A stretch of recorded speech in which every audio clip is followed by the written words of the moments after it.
It's also time we have honest conversation about enforced disappearance and put in place proper legal frameworks that deals with any cases of abductions and kidnappings that may happen in the country. Even as we discuss these issues that have been properly raised by civil society and citizens who fear that in some cases people have disappeared only to reappear, we also have increasing cases of fake kidnappings and abductions. These self-abductions and self-kidnappings, they make nonsense of the serious subject that we are dealing with of abductions.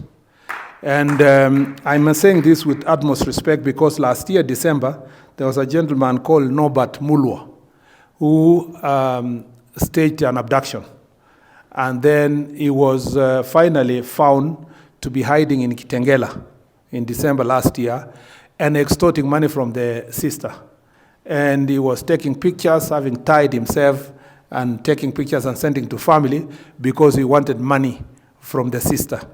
We have also had cases where spouses fake abductions just to run away from their other spouses for many different reasons. And this is not a laughing matter. This is a serious global issue. We have also now seen cases of this matter has now escalated to a level where in the situation we have been handling this week, where a member of parliament is abducting himself. And this is serious because a member of parliament is a person who occupies a very high office. And this comes after we lost another member of parliament who was unfortunately shot, and the case is in court. So when a member of parliament participates in this very comical act of self-abduction, it generally creates despondency among the population. And it also lightens, it makes cheap and lighter a serious subject matter of abduction. And therefore, I'd like to request members of parliament, I know you had said earlier that as technology advances, I think people are becoming stupider. If there is such an English word we have invented today, or incorrigibly, incorrigibly stupid.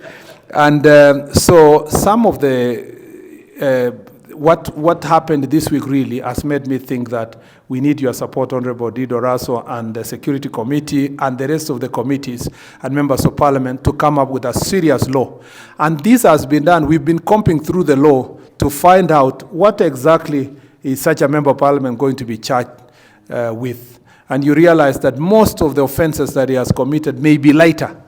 We need a more serious law that will provide serious punishment for people who are faking kidnappings. And it's even worse because this week, and I want to say this, our security officers do a fantastic job. The National Police Service has done a fantastic job over time. Those who serve in security committee know the sacrifices, the police officers in Northeastern, for example, now that we are discussing strategic goods bill, suffering attacks with IEDs, the enemy from the neighboring country. All those security officers are really sacrificing, doing a lot. The National Police Service, the IG, the deputy IGs, and all this team are doing a fantastic job. Only for someone to write a script, abduct themselves, and then come and stupefy, the entire police service and say, there is this squad, attacking this, arresting that other person, there is whatever, tribalize the police, and then only to eventually realize that the same script ends up with a very enjoyable night for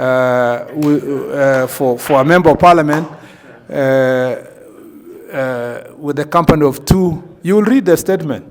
With the company, enjoying himself with two Tusker Lager, and accompanied by other benefits and resources throughout the night, only for someone to be dropped in some corner. Nobody says who recorded him. Nobody wants to say who recorded him, at what corner. I think this event of this year I see many Kenyans making it a joke on social media. Tomorrow, this similar person will stage a killing of somebody or another very terrible abduction which will go wrong, and then we will come back here and say, this government, that government. We must thank President William Ruto because he has kept his word that extrajudicial killings and violation of the law shall be a thing of the past. And because this is not happening, now people are doing it on themselves.